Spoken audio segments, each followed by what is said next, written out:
Hey guys, how's it going? Back in the shed again. What was I going to say? Oh, yes, I promise. Well, sort of. This time, no upside down camera action. I know some of you probably thought it was fun and different and stuff like that, but hey, um, oh, head on backwards, getting serious now. Yeah, some of you thought it was maybe fun or funny, probably more funny than anything. have a good laugh. But anyway, we're back in the shed, and today I wanted to talk about what's in my toolbox. I've got a toolbox that I use for general chainsaw repairs.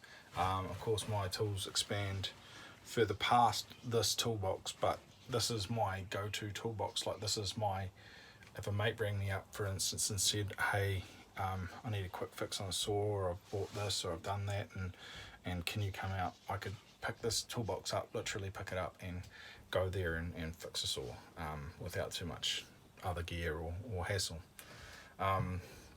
Not that I do that a lot, but sometimes I do when the place I've got a contract with, well, loosely speaking,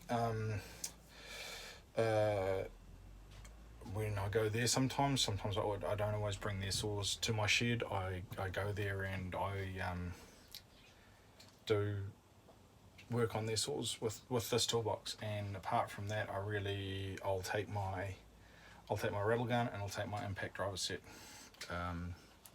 which I can show you as well.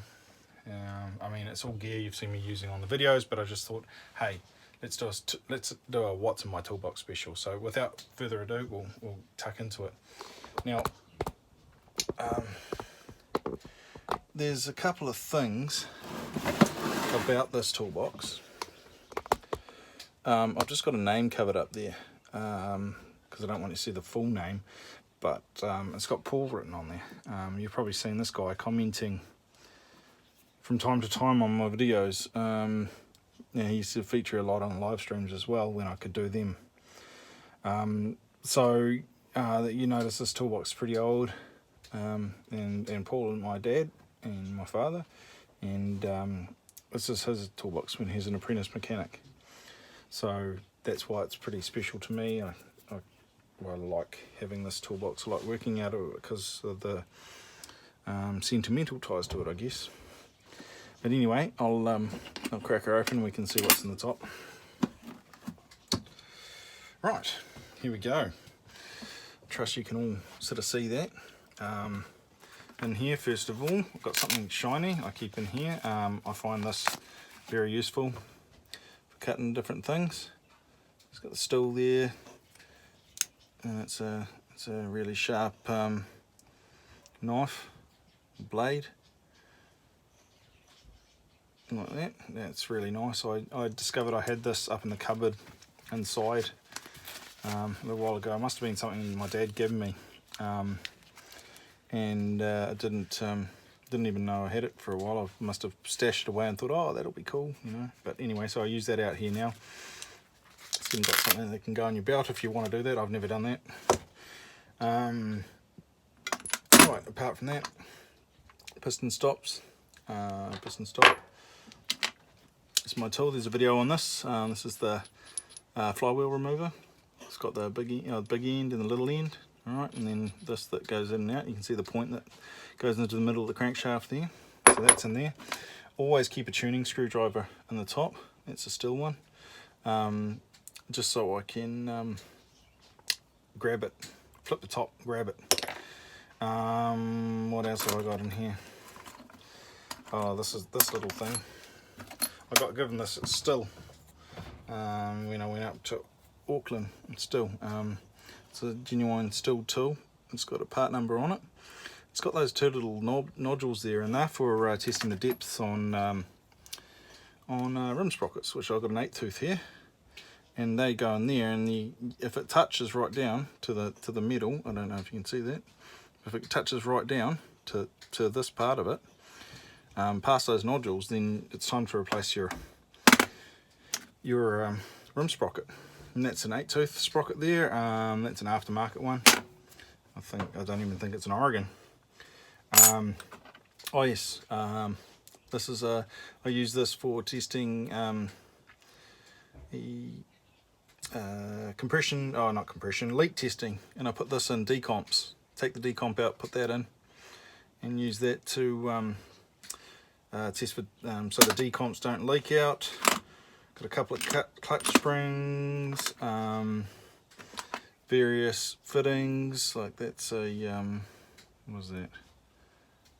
That's a number 2 star drive or Torx drive or whatever you want to call it. Various other little bits I use as well to connect onto my impact driver. I don't know if that's what's that doing in there. You know, odd parts from. There's some of the bearings that came out of my 4.6 ceramic bearings. Odd parts end up being here. Oh, spark plug I know is good. Carry that with me. I know the spark plug's good for testing faulty spark plugs. Bit of emery paper, sanding stuff. Clutch sprockets, I use that for spacing out when I'm doing various things, getting bearings in and out and things like that. Handy things, yeah. What other?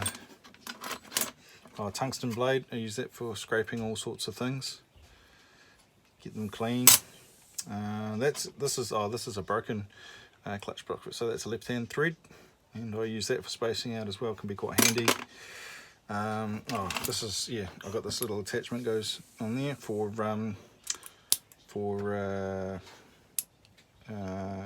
is it half inch drives or 1/4 inch drives, something like that.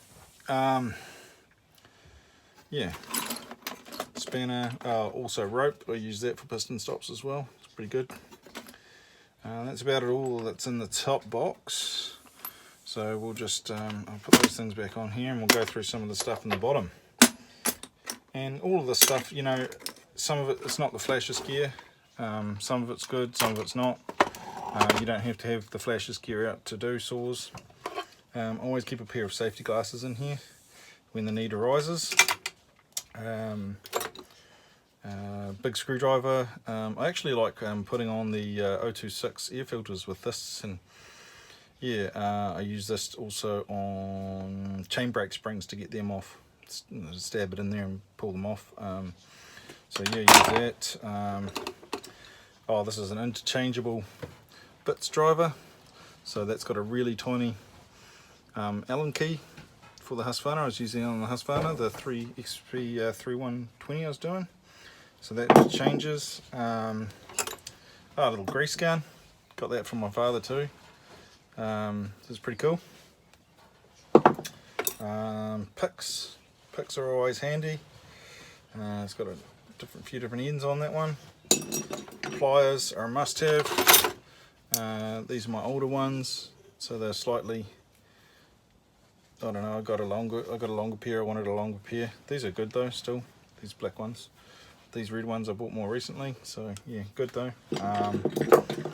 Little Phillips, big Phillips, or is that a Posse? Actually doesn't say on it, just says it's Crovandium. I got that one recently.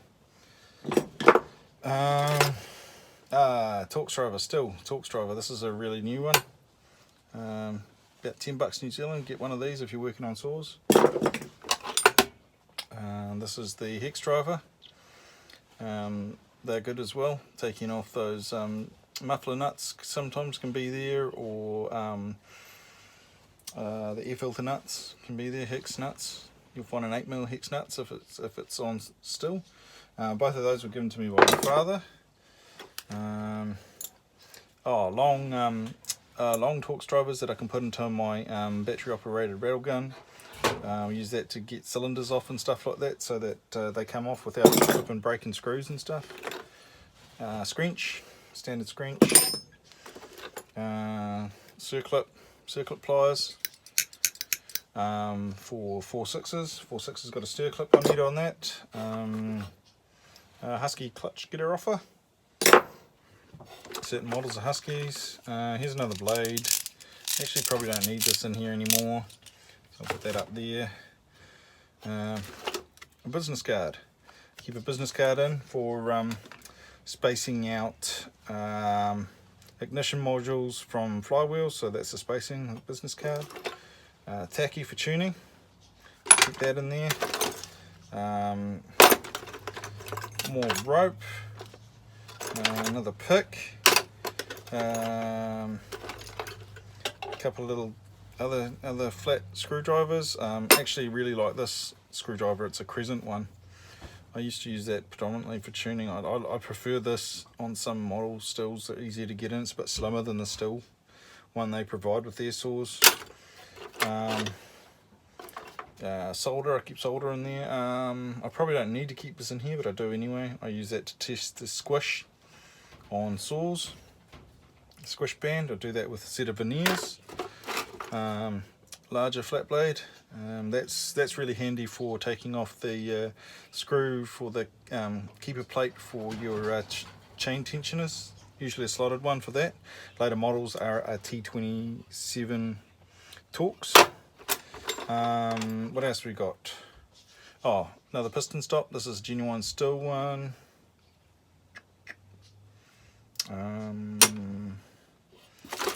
What's this? Oh, thingies, little thingies. What are these called? Feather gauges. Feeler gauges, sorry, feeler gauges. They're in there, I use them sometimes. Various bits of wire I use for hooking things or pulling things out of fuel tanks and doing bits and pieces with.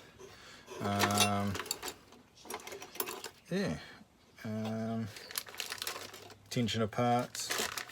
Got those in there for something. Can't remember what. I think they're off a 4.6. I don't know, little parts finding their way in like this. This is the back of maybe a 6.6 air filter. Just spanners and bits and pieces apart from that. That's in the, I used to use this I think for a punch sometimes. Fairly handy for a punch. It looks like it's been hammered on. But so yeah, that's what's inside my toolbox. And I'll keep all that gear in there for working on saws. So as I said, this is my go anywhere, do anything toolbox. Well, most things, you know. Like I said, I take my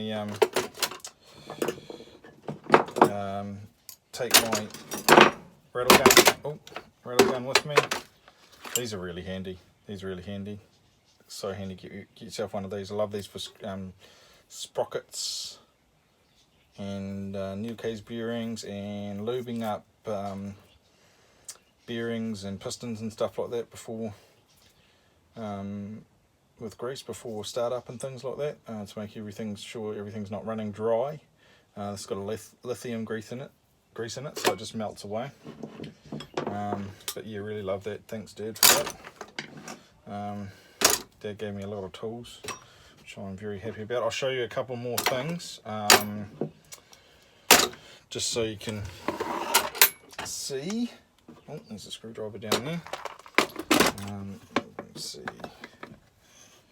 So yeah, that's my toolbox. That's my toolbox. Oh, and so otherwise, the other thing I'll take with me if I'm working on saws is this. Boom. So that's my impact driver set. I got these because I realised the danger of using normal sockets on an impact driver. They can shatter, so I didn't want that. So these are only cheap, but they do for what I do, hobbyist sort of stuff, and really good.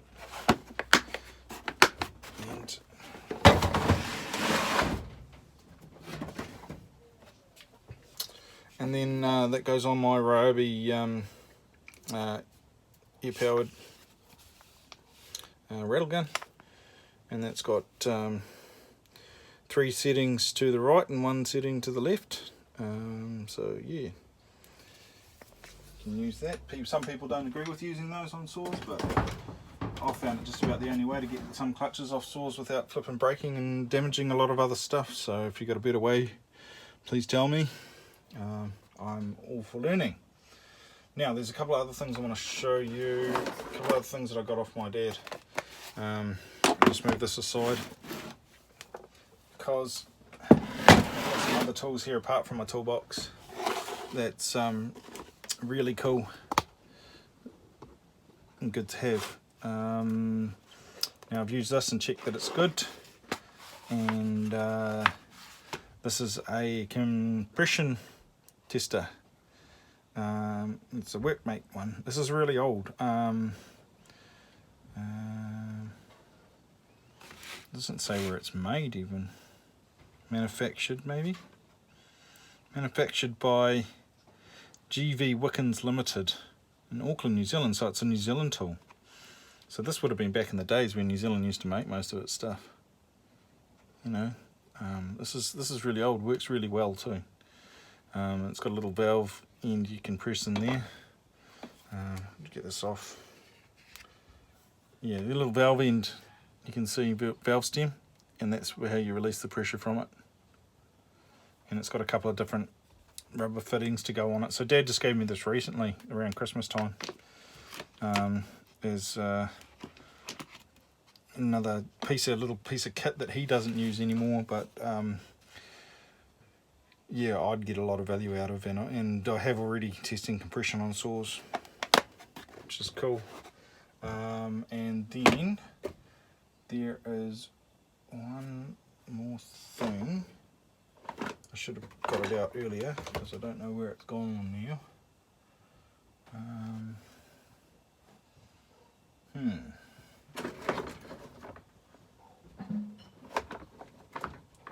where are you? Oh, here it is. Oh, that's nice. Oh, okay, nice. So this came from my father as well, and this is made in England. It says here 14 millimeter by 1.25 millimeter helicoil, Armstrong Fastenings Limited, Milton, England. And this is a tool for putting helicoils in. I'll grab one out and sort of show you how it works.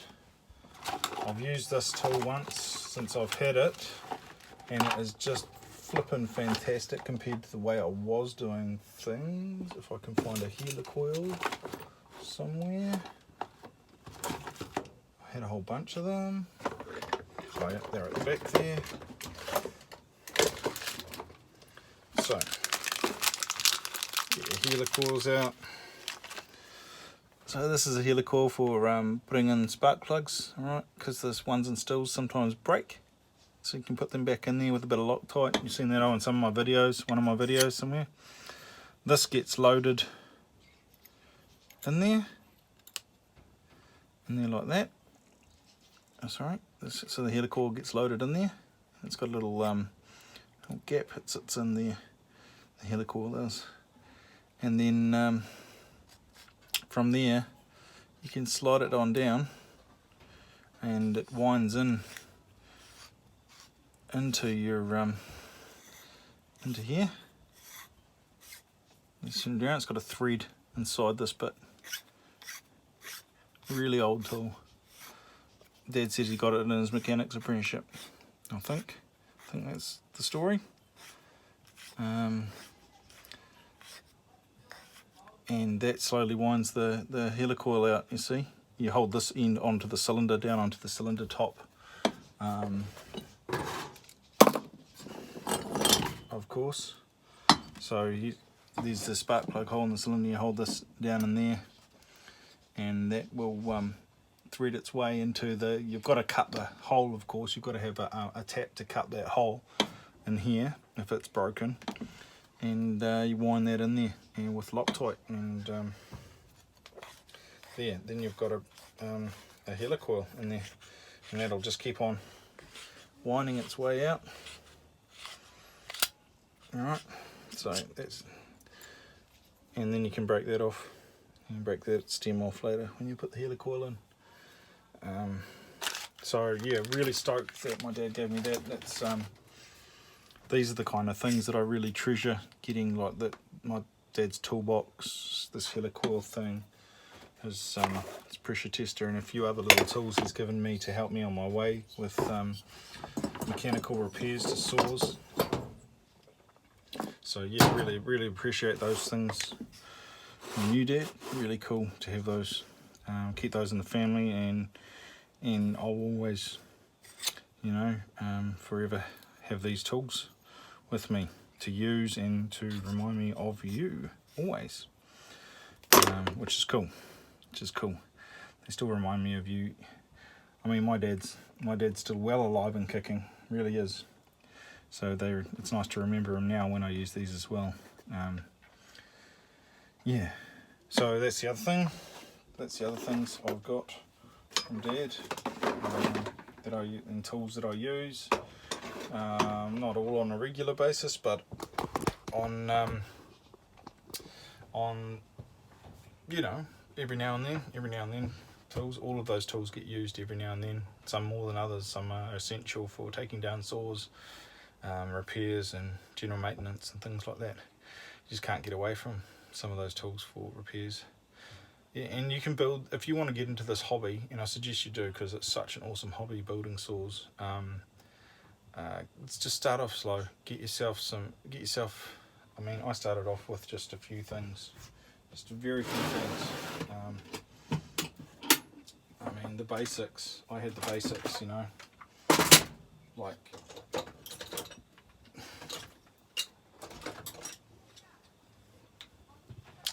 This is pretty much what I started off with, building saws. I didn't have really anything else. Dad gave me all those, so some pliers. You can start off with those if you want. Screwdriver, tuning, all sorts of fiddly work. This is such a grab for poking things in places and getting things out of places and getting circlips off, and it's so versatile, this tool. This is like, whenever I'm working on tools, I'll have one of these so close to me.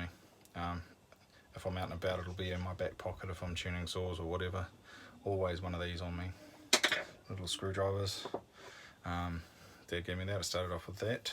And of course your hex nut and your T27 Torx. Started off with these. That's about the only tools I started off with. Yeah, that's all I had really. I don't think there's much more I had. I had my own real little budget socket set which I used. That's where these came from. I still use these sometimes. I wore the ratchet out on that, so I ended up getting a decent Stanley set, which was really good. Yeah, really cool.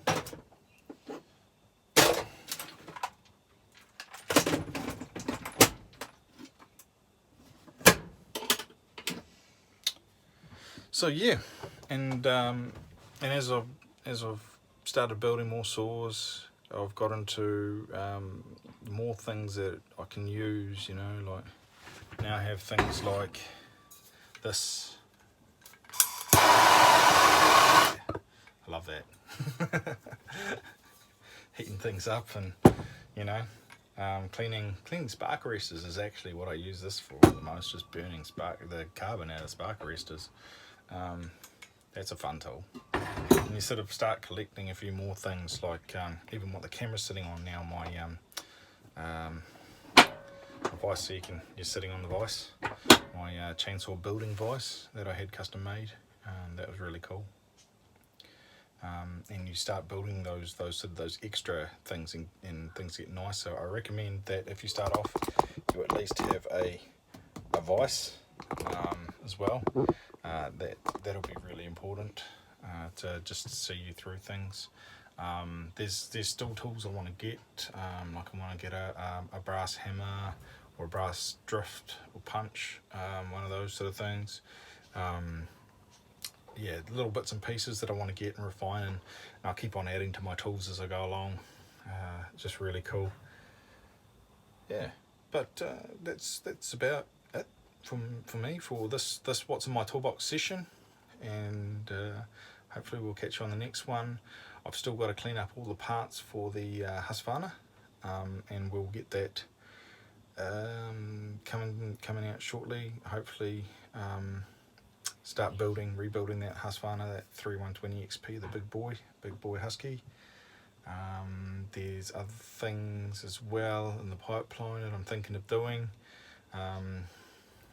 Someone's asked me if I could do a bolt for bolt on a 460, and that's definitely a possibility. Yeah, I could definitely do that. But maybe I would just have to see if I've got enough parts to build a whole nother one, or I could strip my one down and put it back together, but maybe not the casings and stuff like that, because there's other videos you can watch where I'm putting bearings in and cylinders. It's all much of a muchness, you know. There's not many different things you got to look out for.